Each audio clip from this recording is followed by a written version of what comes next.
नमस्कार, मैं हूं आपके साथ विभा उपाध्याय और आप सभी दर्शकों का अन्नदाता कार्यक्रम में स्वागत करती हूं। हमारे देश का किसान जन का पोषक है, वो श्रम का देवता है, अन्नदाता है।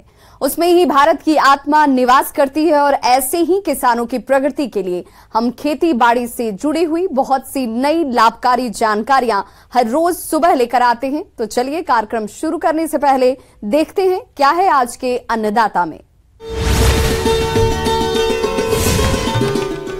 बांस की खेती करके कमाएं अच्छी आय।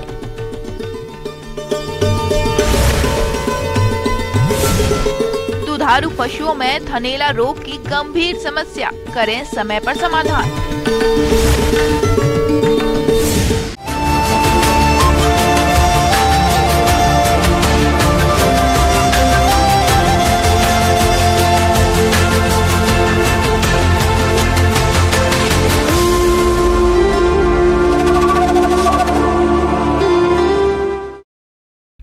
पिछले कुछ सालों से देश भर में बांस की खेती का एरिया बढ़ा है। बांस की खासियत ये है कि ये किसी भी मौसम में खराब नहीं होता है। साथ ही इसकी खेती किसी भी प्रकार की जमीन में आसानी से की जा सकती है। बांस की फसल को एक बार लगाकर कई साल तक इससे बांस का उत्पादन लिया जा सकता है। अगर आप भी बांस की खेती करने जा रहे हैं तो किन किन बातों पर खास ध्यान दें, आइए जानते हैं कृषि वैज्ञानिक डॉक्टर रास बिहारी शाह से।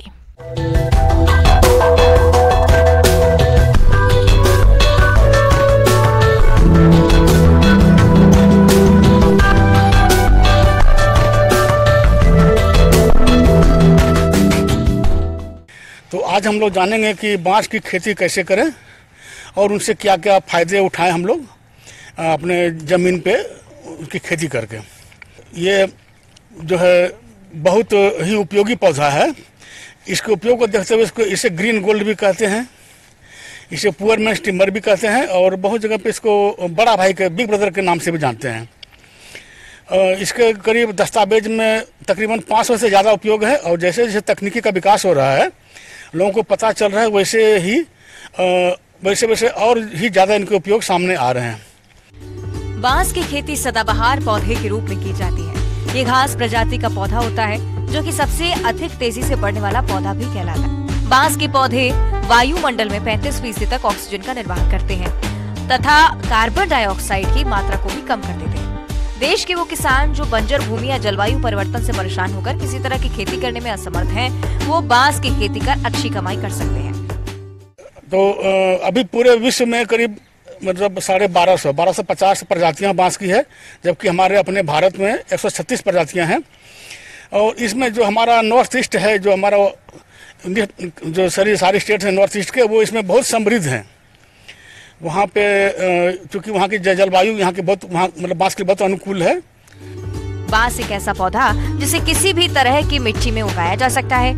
वर्तमान समय में बांस की 136 किस्मों को उगाया जा रहा है, किंतु भारत में उगाई जाने वाली कुछ प्रजातियां ऐसी हैं जिन्हें व्यापारिक तौर पर उगाया जाता है, जो इस प्रकार है: बम्बूसा बाल्कुआ, बम्बूसा तुलदा, बम्बूसा बम्बोस, बम्बूसा वल्गरिस, बम्बूसा पलिडा, बम्बूसा नूतन, डेंड्रोकलामस सख्त आदि प्रमुख हैं। तो इसमें अगर मैं एक बांस मतलब की बात करूं जो कि सबसे सर्वाधिक उपयोगी है, तो वो है बम्बूसा बाल्कुआ। ये बहुत ही उपयोगी है। इसका जो दीवार होता है, मतलब वाल बोलती है, बहुत मोटी होती है, बहुत मजबूत होती है। ये आपको बहुत काम आएगा। हम शुरुआत करते हैं बांस की खेती के लिए पहले कि कहाँ पे लगाया जाए, बांस की खेती कहाँ करें।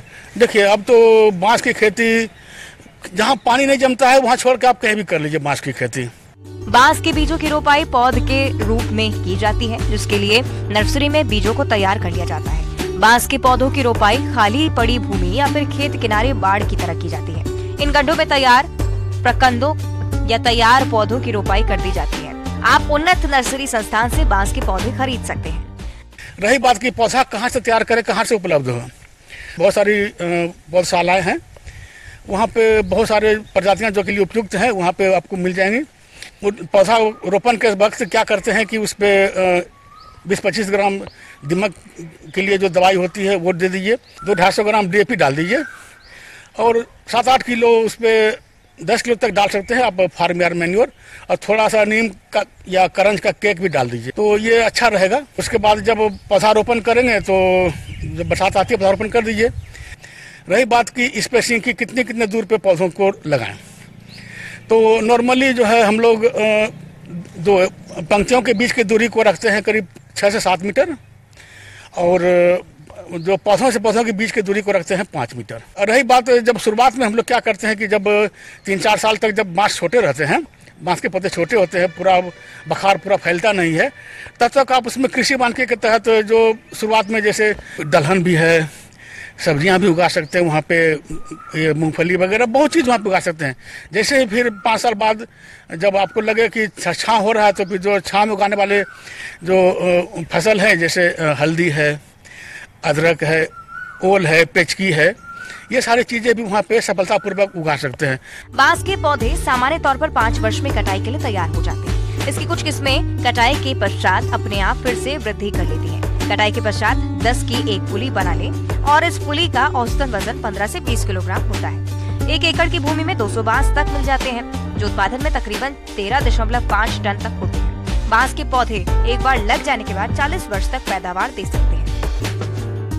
4-5 साल के बाद इसको आप रेगुलर रूप से इसको हार्वेस्ट कर सकते हैं। जो मैच्योर बांस है उसको काट लीजिए, उसको काट कर रखिए। स्टोरिंग की बात है तो इसको नॉर्मली नीचे मजबूत फर्श बनाते हैं, फिर एक चौकोर टाइप का बना के फिर इसको आप सीधे खड़े रखिए या फिर लिटा के रखिए। खड़ा रखना ज़्यादा फायदेमंद होता है। इसके बाद फिर आप जो मार्केटिंग है आप या तो बेचिए, या फिर अगर आप खुद ही मूल्य संवर्धन करते हैं तो अच्छा है। आजकल देखिए बांस का कितना उपयोग है। हम लोग बोलते थे पहले कि बांस तो गरीबों के लिए है, पुअर मैन टिम्बर बोलते हैं, लेकिन अब बांस का जो प्रचलन है, जो उसके उत्पाद हैं बहुत ही महंगे हो रहे हैं। अब देखिए ना, बांस आप कितना चीज़ है, अगरबत्ती है, टोकरी है, आपका पेपर है, फेंसिंग है, उसके अलावा आप तो फर्श भी बन रहे हैं बांस के, स्टिक्स हैं, बहुत सारे हैं। आप के लिए बहुत ही मतलब अपार संभावना है बांस के साथ। आप जुड़िए और कहीं कोई कमी हो तो आप वैज्ञानिकों से संपर्क में रहिए। हम लोग सदैव तत्पर हैं आप लोगों की सेवा के लिए। किसान भाइयों, अब लेते हैं एक छोटा सा ब्रेक।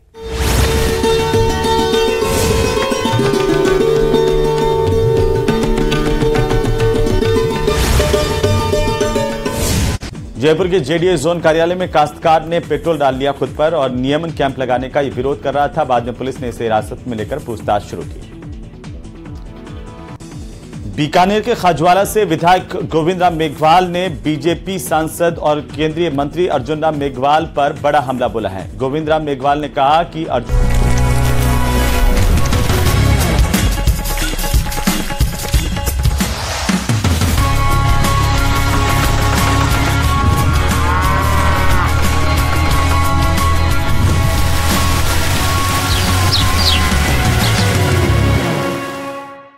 ब्रेक के बाद आप सभी दर्शकों का अन्नदाता में स्वागत है।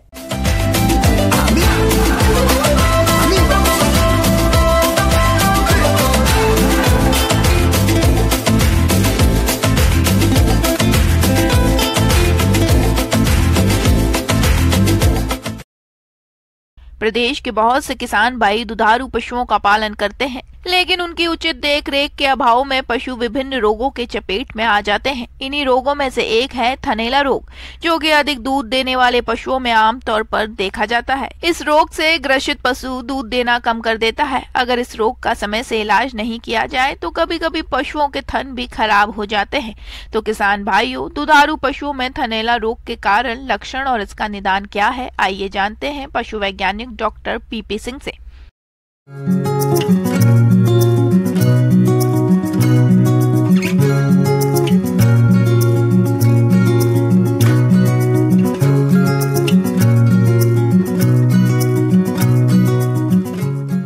दुधारू पशुओं में होने वाले एक महत्वपूर्ण बीमारी थनैला या मास्टाइटिस के बारे में बताने जा रहा हूँ। देखिए, थनैला एक इस प्रकार का रोग है जिसमें कि पशु के जो अडर है या इसको कहें ओंगरी कहें, उसमें सूजन डेवलप हो जाती है और उस सूजन की कई वजह होती हैं।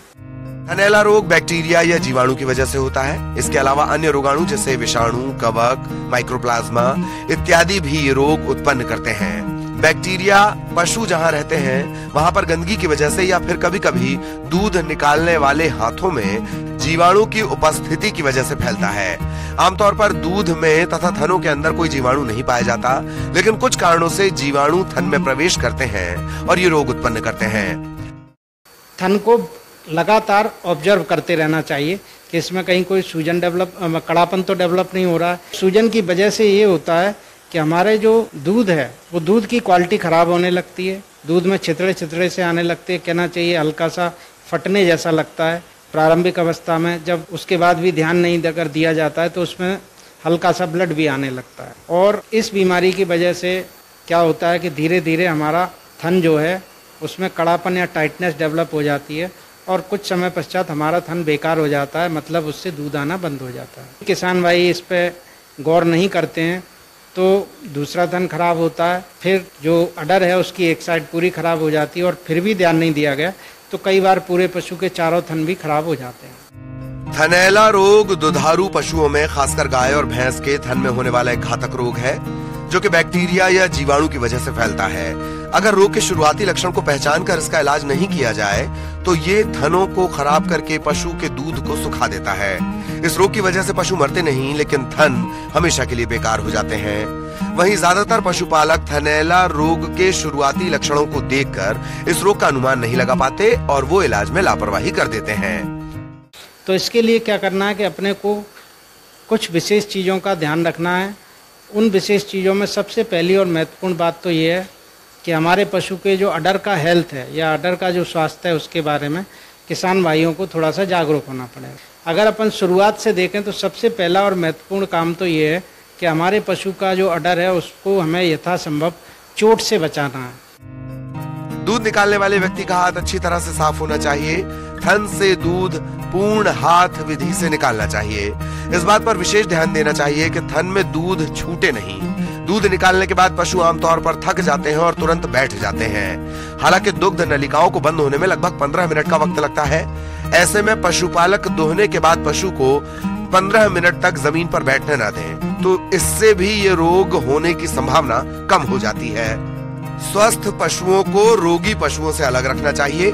दूध निकालने से पहले थन एवं अयन को साफ पानी से धोना चाहिए। दूध की पहली धार को जांच लें। सामान्य होने पर ही बाल्टी में दूध निकालें। हर रोज दूध निकालने के बाद थनों को पोटेशियम परमैंगनेट अथवा लाल दवा मिश्रित पानी के घोल से धोना चाहिए। बेहतर होगा यदि लाल दवा युक्त घोल में चारों थनों को 1-1 मिनट के लिए बारी बारी से डुबाएं। सामान्यतः रिकमेंडेशन ये रहती है कि दूध दोहने का जो स्थान है वो सूखा और क्लीन रहना चाहिए। तो पशु के दूध दोहने से पहले हमको पशु के जो बंधने का स्थान है उसको बहुत अच्छी तरह झाड़ू से साफ कर देना चाहिए। धूल वगैरह बिल्कुल नहीं होनी चाहिए, गीलापन नहीं होना चाहिए। उसके बाद ही दूध दोहन का कार्य करना चाहिए। या कई बार कहीं खड़ा है तो किसी बांध से अगर उसमें हल्का सा भी कट लग जाए थन में तो उससे क्या होता है कि सूजन डेवलप होने लगती है। जब सूजन डेवलप होने लगती है तो उस समय पशुपालक को चेत जाना चाहिए, मतलब उस समय अलर्ट हो जाना चाहिए और हमें ऐसे पशु को सबसे पहले तो एंटीबायोटिक मल्लम या लोशन लगाना चाहिए और उसके बाद में सूजन तो जो मल्लम रहता है लोशन रहता है उससे पटक जाती है और कई बार सुपरफिशियल अगर घाव रहता है ऊपर की सतह पे तो वो भी भर जाता है और कोई ऐसी दिक्कत नहीं आती। लेकिन जब कभी ये सूजन बढ़ती जा रही है और उसके कारण थन का जो टीट कैनाल रहती है उस टीट कैनाल में हमको एक कड़ापन महसूस होने लगता है तो हमें ये अलर्ट हो जाना चाहिए कि थन में मास्टाइटिस होने के चांसेस बन रहे हैं। तो इसके लिए पशु चिकित्सक से तुरंत संपर्क करके एंटीबायोटिक का उपचार कराना चाहिए। आगे और भी हैं खेती बाड़ी से जुड़ी हुई बहुत सी रोचक जानकारियां। यहां रुकेंगे एक छोटे से ब्रेक के लिए।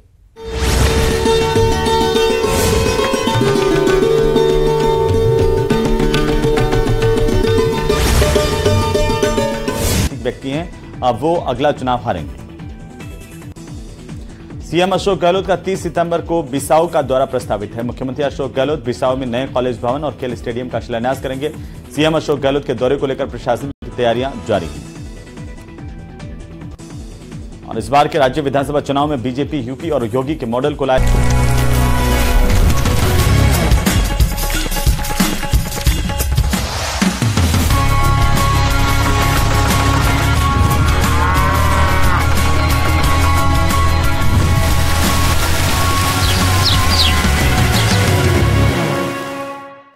ब्रेक के बाद एक बार फिर से आप सभी दर्शकों का अन्नदाता कार्यक्रम में स्वागत है।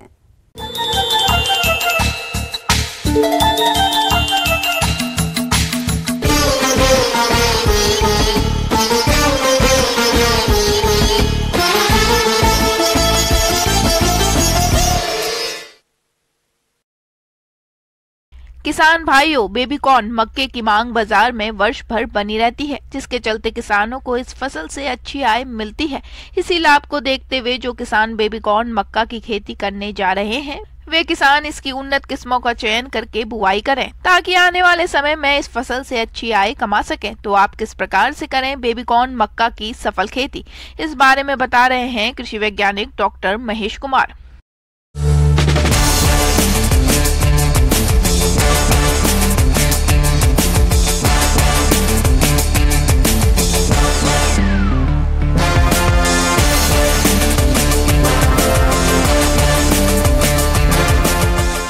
हम बात करते हैं बेबीकॉर्न की खेती के बारे में।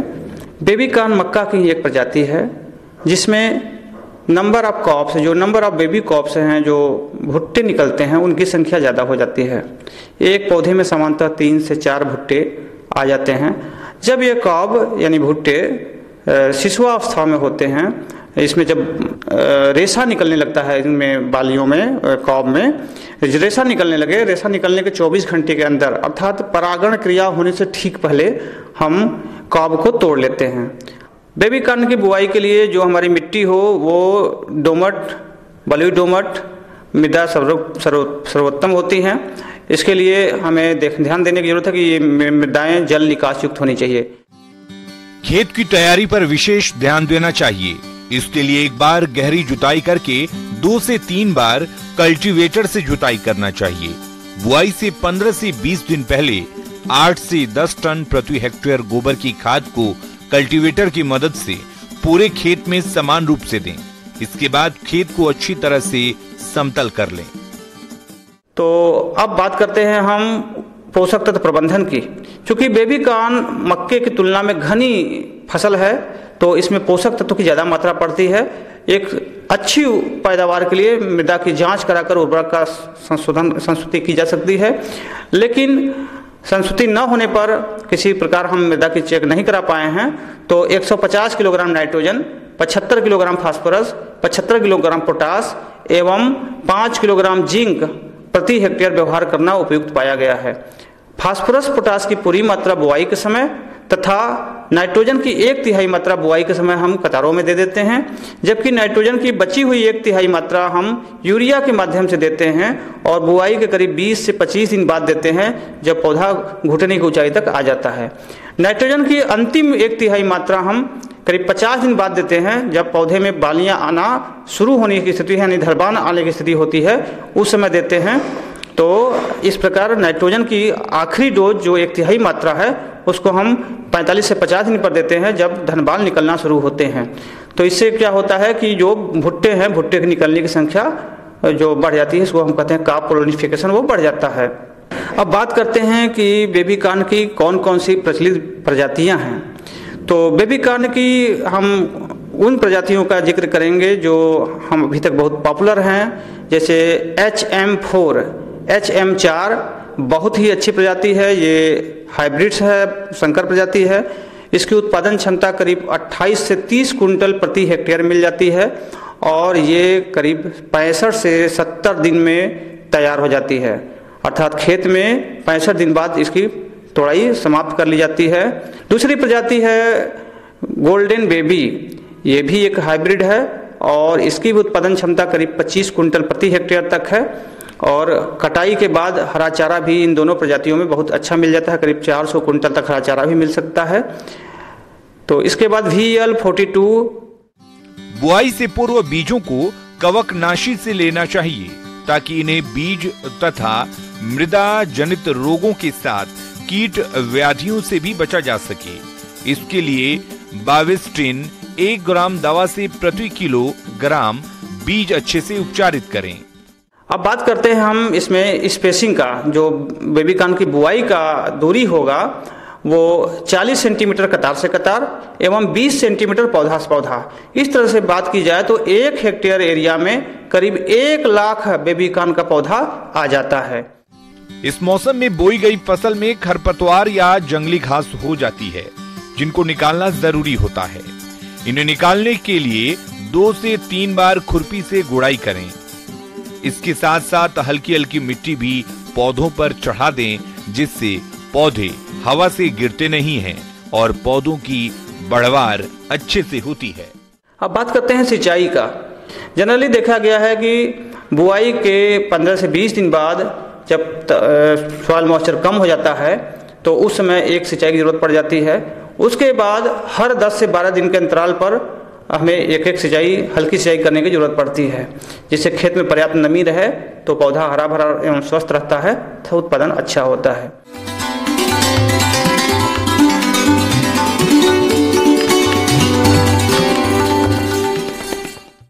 आइए जानते हैं अन्नदाता निःशुल्क फोन के माध्यम से पूछे गए समस्याओं का समाधान।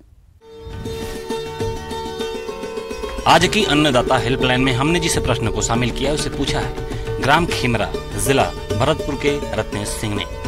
आपने बैंगन की फसल में छोटी पत्ती रोग की रोकथाम के बारे में जानकारी चाहिए है, तो इसके लिए देखिए कार्यक्रम का यह अंश।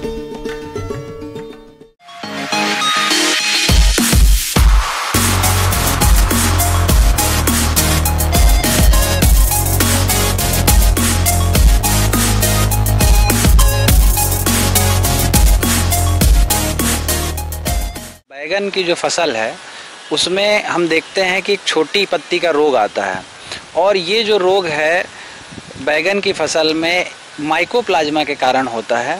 और ये जो माइकोप्लाज्मा है पौधे में कीट के थ्रू या कीट के द्वारा प्रवेश करता है, और ये जो कीट है इसको हम हरा फुदका या इसको लीफ हॉपर के नाम से जानते हैं। और जब एक बार ये बीमारी से प्रभावित हो जाता है तो इसके कारण फसल में जो नुकसान है वो हमें फसल की बढ़वार से लेकर फसल जो फल बनाता है उसमें तक देखने के लिए मिलता है। हम देखते हैं कि जब इसके लक्षण की हम बात करें तो जो पौधा है उसकी पत्तियां आप जब देखेंगे कि पत्तियां छोटी छोटी हो जाती हैं, साथ ही साथ इसकी जो पौधे की लंबाई है वो भी सामान्य पौधों की लंबाई से बहुत कम देखने को मिलती है। अब बात आती है कि इससे सुरक्षा किसान भाई कैसे करें, इस रोग को आपके क्षेत्र में या आपके खेत में आने से कैसे रोकें। तो जो सबसे पहली आवश्यक जानकारी है जो किसान भाई जिसको आपको हमेशा करना चाहिए वो ये है कि जब भी आप पौधे की रोपाई करते हैं तो नर्सरी में हमको प्रबंधन करना बहुत आवश्यक है। आप जब भी बीज को लगा रहे हैं उसको बीज उपचार करके लगाएं। रोपाई कर देते हैं उसके 15 दिन के बाद या 15 दिन के बाद या 1 महीना हम देख लें तब पौधा जो है वो कोमल अवस्था में होता है, और इसी समय जो कीड़े हैं वो आके इसमें रस चूसने का काम करते हैं। और जब वो रस चूसते हैं उसी समय जो हमारा जो माइकोप्लाज्मा डिसीज जो इसका वेक्टर है या इसका वाहक है इसको अंदर पौधे के अंदर प्रवेश करवा देता है। तो हमको क्या करना है, वाहक का नियंत्रण करना है। वाहक नियंत्रण के लिए बहुत सारी रासायनिक दवाएं उपलब्ध हैं। उसमें जो हम देखते हैं जो सबसे प्रभावी दवा है वो आती है थियोमिथॉक्सिम। इसको आपको 100 ग्राम प्रति एकड़ की दर से देना है। इसके अलावा एक और इसका कॉम्बिनेशन है थियोमिथॉक्सिम प्लस लेम्डासाइलोहेथ्रिन। इस दवा की 80 ग्राम मात्रा आपकी प्रति एकड़ में लगती है। जिस प्रकार हम देखते हैं कि यदि हम सुरक्षा को प्रारंभ से करके रखें तो लास्ट तक हमको जब फसल की बढ़वार होती है या फल आता है तब हमको ज़्यादा सुरक्षा के उपाय कम करने पड़ते हैं। आज के अन्नदाता हेल्पलाइन में जिस दूसरे प्रश्न को शामिल किया गया है उसे पूछा है गांव उन्नावास जिला पाली के किसान गोपाल लाल ने। आप भेड़ की मारवाड़ी नस्ल पर जानकारी चाहते हैं तो गोपाल लाल जी आपकी जानकारी के लिए प्रस्तुत है कार्यक्रम का यह अंश।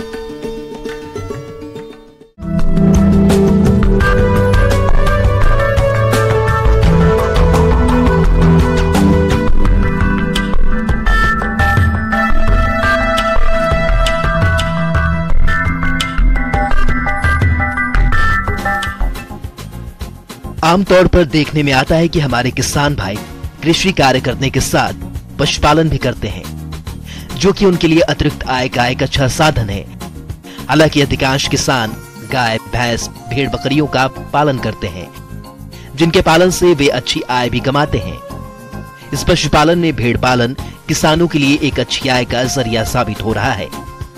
देश में कई ऐसे राज्य हैं जहां भेड़ पालन का कार्य बड़े पैमाने पर किया जाता है, क्योंकि भेड़ पालन में अन्य पशुओं की अपेक्षा लागत कम लगती है और लाभ अधिक मिलता है। इसलिए इसे छोटे और सीमांत किसान आसानी से कर सकते हैं। आज हम बात करते जा रहे हैं भेड़ की मारवाड़ी नस्ल के बारे में, जो कि किसानों के लिए किसी वरदान से कम नहीं है। क्योंकि इस नस्ल के पालन से किसानों को अच्छी क्वालिटी की ऊन और मांस तो मिलता ही है, इसके अलावा इस नस्ल की भेड़ों में सर्वाधिक रोग प्रतिरोधक क्षमता होती है। इन्हें सब खूबियों को देखते हुए हमारे राज्य के किसान सर्वाधिक रूप से मारवाड़ी नस्ल की भेड़ों का पालन करते हैं। राजस्थान में मारवाड़ी भेड़ सर्वाधिक रूप से जैसलमेर, जोधपुर, नागौर, चूरू, बाड़मेर, झुंझुनू, सीकर, पाली जिलों में पाली जाती है। किसान भाइयों, जहां तक इस नस्ल की भेड़ों की पहचान के लक्षणों की बात है तो इस नस्ल की भेड़ों का मुंह काला होता है, गर्दन के बाद का भाग सफेद होता है, कान छोटे और मुड़े होते हैं, इसकी टांगे लंबी होती है लेकिन पूंछ छोटी होती है। इस तरह किसान भाइयों, आप इन लक्षणों के आधार पर इस नस्ल की भेड़ों की पहचान करके पालन कर सकते हैं। जहां तक इसके आहार प्रबंधन की बात है तो इसके आहार पर कोई ज्यादा खर्च नहीं आता है। भेड़ों के लिए हरा चारा, गेहूं का भूसा, यदि संभव हो तो चना, अरहर और मसूर की दाल के भूसे का इंतजाम करना चाहिए। इसके अलावा बबूल, खिचड़ी की लूम, नीम, पीपल, पाकड़ की पत्तियों को समय समय पर हरे चारे के रूप में दे सकते हैं। किसान भाइयों, भेड़ों की अच्छी बढ़वार के लिए संतुलित आहार देना जरूरी होता है, जिसको किसान अपने स्तर पर दाना या बाट बनाकर भेड़ों को खिला सकते हैं। इस तरह जो किसान भाई इन सभी खूबियों को देखते हुए भेड़ की मारवाड़ी नस्ल को पालना चाहते हैं तो आप इस नस्ल की भेड़ का पालन करके अच्छा खासा मुनाफा कमा सकते हैं। किसान भाइयों, कृषि संबंधित समस्या और सुझावों के लिए आप हमें इस पते पर संपर्क कर सकते हैं। प्रोड्यूसर अन्नदाता, news 18 Rajasthan, Ramoji film city, Hyderabad 501512। साथ ही आप हमें ईमेल भी कर सकते हैं। हमारा ईमेल है p18annadaata@nw18.com। इसके अतिरिक्त आप हमें निःशुल्क हेल्पलाइन नंबर 180088922163 पर सोमवार से शनिवार सुबह 10 बजे से शाम 4 बजे के बीच संपर्क भी कर सकते हैं। अब समय हो रहा है आपसे विदा लेने का। कल फिर होगी मुलाकात कृषि से जुड़ी महत्वपूर्ण जानकारियों के साथ। नमस्कार।